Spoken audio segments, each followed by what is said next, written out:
Notre idée, c'est de montrer qu'on peut à nouveau faire vivre des milliers de bisons sur un vaste territoire et leur permettre de retrouver l'impact écologique qu'ils avaient avant d'être décimés au XIXe siècle.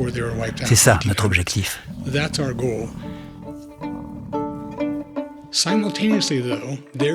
En parallèle, un mouvement prend de l'ampleur dans le Montana et dans tout l'Ouest américain pour que les bisons puissent à nouveau vivre libres, sans clôture, comme les wapitis, les grizzlies, les loups, les mouflons, les antilopes d'Amérique et les élans.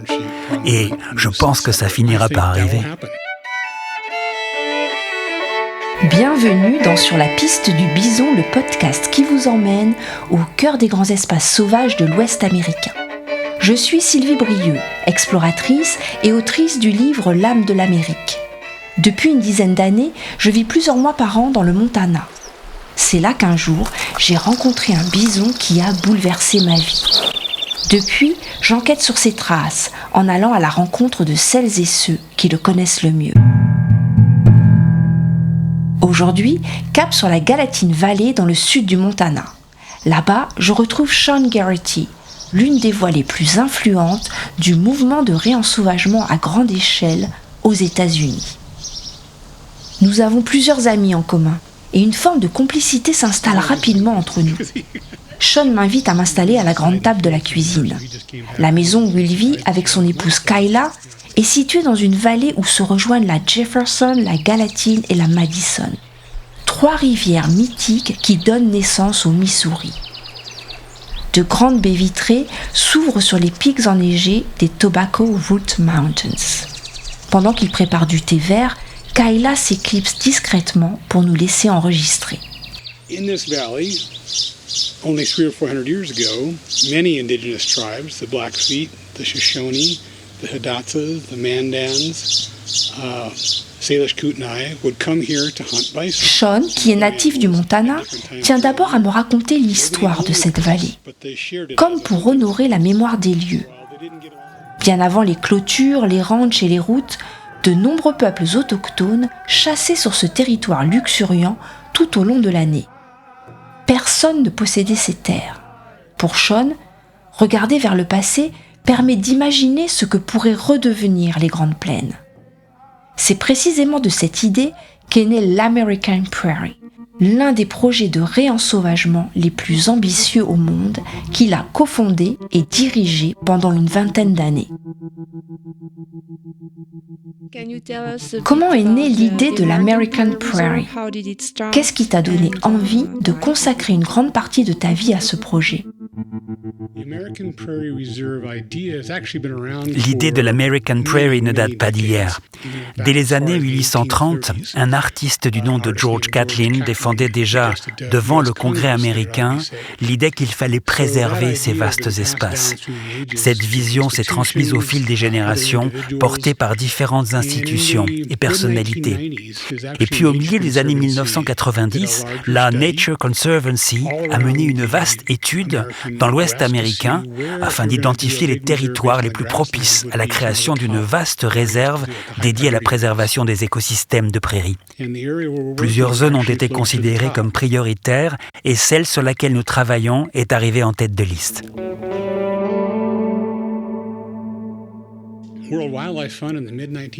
Dans les années 90, le WWF a repris cette idée.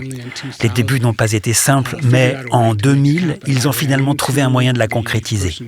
C'est à cette époque que j'ai rencontré celui qui pilotait cette initiative, le Dr Kurt Freeze. On est très vite devenus amis. Puis, de fil en aiguille, j'ai pris la direction d'une organisation indépendante à but non lucratif qui s'appelait alors la Prairie Foundation, un nom qui a changé plusieurs fois depuis. En 2001, le projet était finalement lancé.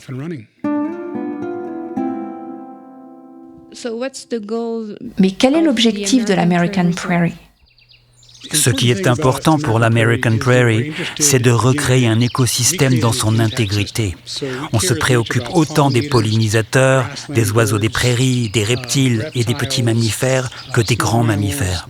Nous voulons que tout fonctionne à nouveau ensemble, comme cela a été le cas pendant des milliers d'années. À l'échelle du territoire, l'ambition est vertigineuse. L'American Prairie espère à terme reconnecter près de 1,4 million d'hectares de prairies dans le nord-est du Montana, soit une superficie 1,5 fois plus grande que le parc national de Yellowstone. Pour y parvenir, l'organisation rachète petit à petit des terres privées situées entre les réserves naturelles et les refuges déjà existants. L'enjeu est de recréer un écosystème suffisamment vaste pour permettre à la faune de retrouver ses anciens couloirs de migration. Au cœur de cette vision, un animal symbolise à lui seul le retour du sauvage dans les grandes plaines, le bison.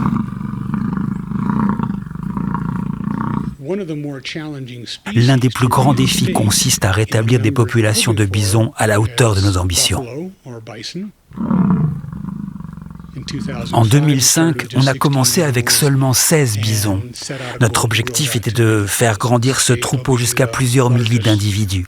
À terme, ce sera le plus grand troupeau de bisons vivant en liberté et jouant pleinement son rôle dans l'écosystème de tous les États-Unis.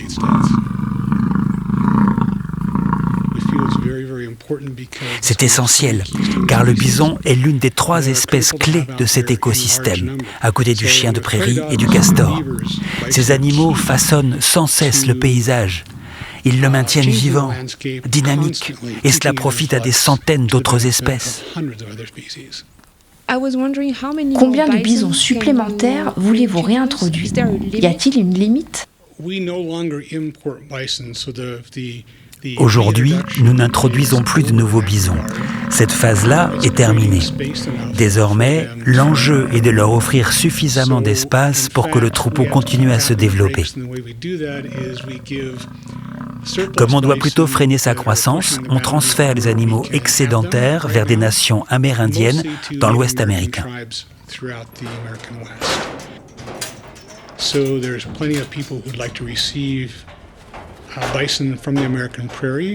Il y a beaucoup de gens et d'organisations qui souhaiteraient accueillir des bisons en provenance de l'American Prairie. Leur patrimoine génétique est particulièrement recherché. À ce jour, les analyses n'ont révélé aucune trace d'hybridation avec les bovins. Selon les autorités compétentes, ils sont également exempts de brucellose et d'autres maladies contagieuses. On peut dire qu'ils font figure de référence. Ce qui m'a le plus marqué à l'American Prairie, c'est cette sensation d'être plongé au cœur de l'Amérique des origines, dans une nature brute et sauvage, si vaste et isolée que l'humain redevient un simple élément du paysage. À perte de vue, les villages de chiens de prairie fourmillent de vie. Et puis, il y a les bisons. Leur présence imposante au milieu des prairies offre un petit aperçu de ce à quoi ressemblaient les grandes plaines avant la conquête de l'Ouest. Certains éleveurs se sont mobilisés contre le projet à travers la campagne Sauver le cow-boy. Comment expliques-tu ces réticences ? Est-il possible de trouver un terrain d'entente ? Les personnes réticentes sont souvent attachées à des traditions et des modes de vie transmis de génération en génération sur ces territoires. Leur activité économique en dépend. Elles craignent que le retour des espèces sauvages, notamment du bison à l'échelle que nous envisageons, ne vienne remettre en cause cet équilibre. Je te donne un exemple. C'est pas une solution miracle, mais on a lancé un programme appelé Wild Sky. C'est une idée que j'ai rapportée de Namibie il y a une dizaine d'années. Le principe est de rémunérer les agriculteurs, et notamment les éleveurs de bétail, lorsqu'ils adoptent des pratiques favorables à la faune sauvage. Les débuts n'ont pas été faciles. Il a fallu créer un nouveau programme et aller convaincre les éleveurs un par un. On a essuyé beaucoup de refus, mais quelques-uns ont accepté de tenter l'expérience. En échange, on les rémunère pour préserver les prairies plutôt que de les labourer, garder les sols intacts et ne pas chercher à éradiquer certaines espèces, comme les chiens de prairie ou les coyotes. Mais aussi pour permettre à de grands prédateurs, pumas, loups, grizzlies, ours noirs, ainsi qu'aux wapitis et à d'autres grands herbivores, de coexister sur leurs terres. En échange, ils reçoivent une compensation sous différentes formes. L'un des moyens les plus simples consiste à installer des pièges photographiques sur leur propriété. Et voilà ce qu'on leur dit. Chaque fois qu'une caméra capture l'image d'un puma, on vous donne $300. Pour un ours noir photographié, $400. Au final, l'éleveur fait un calcul assez simple. Ce puma vivant peut lui rapporter des milliers de dollars grâce aux photos prises par les caméras. Et l'année suivante, il y aura peut-être des photos de ses petits. Et parfois, il est possible que 2 pumas apparaissent sur une même image. Ça peut devenir très rentable. Alors que si on tue ce puma, il disparaît pour toujours.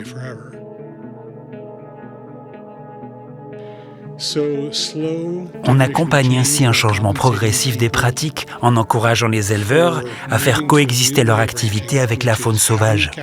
Aujourd'hui, le programme Wild Sky rassemble 18 grands ranchs situés autour de l'American Prairie et ça contribue à faire évoluer le regard porté sur la faune sauvage de ces territoires, au moins sur ces ranchs-là. Et 18 ranchs, ça représente déjà une superficie incroyable. Peu à peu, c'est aussi toute une culture qui change. Les enfants grandissent en se disant « Chez nous, il y a des pumas, des ours noirs ou des chiens de prairie. » Et c'est normal. Ils apprennent à vivre entourés de cette faune sauvage au lieu de la considérer comme une menace qu'il faudrait éliminer pour protéger le bétail. C'est un changement sociologique sur le long terme. Et c'est quelque chose qui me rend très optimiste. Il faut développer beaucoup d'autres initiatives de ce type. Wild Sky, à lui seul, ne résoudra pas tout. Mais nos valeurs fondamentales, c'est justement l'innovation et l'optimisme. Et de l'optimisme, il en faut. En mai 2026, l'agence fédérale chargée des terres publiques a retiré à l'American Prairie ses permis de pâturage. Résultat, son troupeau ne peut plus brouter sur 7 pâturages fédéraux du Montana. Une décision qui rappelle à quel point ce projet continue de diviser. Depuis qu'il a pris sa retraite de l'American Prairie, Sean Gerety poursuit son engagement en faveur du réensauvagement. Il voyage à travers le monde pour soutenir des initiatives similaires. Il anime également un podcast. Dans ce podcast, il part à la rencontre de celles et ceux qui imaginent de nouvelles façons de restaurer les écosystèmes et la biodiversité. Le nom de mon podcast, c'est « The Answers Are Out There ». Beaucoup de gens pensent que certains problèmes sont insolubles. Pourtant, en voyageant à travers le monde, on a découvert des tas d'idées qu'on a ensuite mises en œuvre à l'American Prairie. Il y a quelques semaines, une équipe de l'American Prairie est partie en Roumanie pour étudier le remarquable succès de la réintroduction des ours bruns. Une expérience dont on a beaucoup à apprendre, nous qui sommes confrontés à cette question depuis une 50aine d'années. Les grizzlies sont en train de revenir sur les terres de l'American Prairie. On est donc allé voir ce qui se faisait ailleurs pour gérer cette situation au mieux chez nous, dans le Montana. Il y a dans le monde bien plus de bonnes nouvelles que ce que l'on voit dans les médias. J'espère que les gens qui écouteront mon podcast se diront « Ça a été une parenthèse agréable dans ma journée ». Est-ce que tu aimerais ajouter quelque chose pour conclure ? J'apprécie vraiment le travail que tu fais avec ton podcast. Je pense que ce podcast est important, notamment pour l'audience que tu peux toucher, mais aussi ta volonté d'aller à la rencontre d'autres cultures pour mieux les comprendre et partager ensuite avec le public des histoires qui ont du sens. Ton podcast peut être un déclencheur. Il peut amener certaines personnes à regarder les choses autrement, à réfléchir différemment après l'avoir écouté, puis à faire un choix.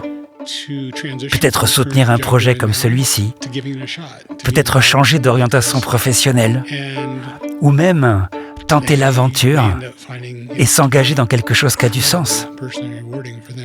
Quel que soit leur engagement, ils pourraient en tirer une immense satisfaction. Vous écoutez Sur la piste du bison, un podcast produit en partenariat avec Quand s'élèvent nos voix et avec le soutien de Dominique Foin et la Société civile des auteurs multimédia. Un grand merci à Sean Garrity pour son témoignage rare, à Laurent Broisin pour le doublage de la voix de Sean Garrity, à Daniel John Martin, Olivier Meignier et Yves Gauthier pour la musique originale, à Laurent Pénisson pour le mixage et Alexandre Seron pour l'illustration. N'hésitez pas à vous abonner pour suivre les prochaines aventures et à vous rendre sur le site sylviebrieux.org. À très vite!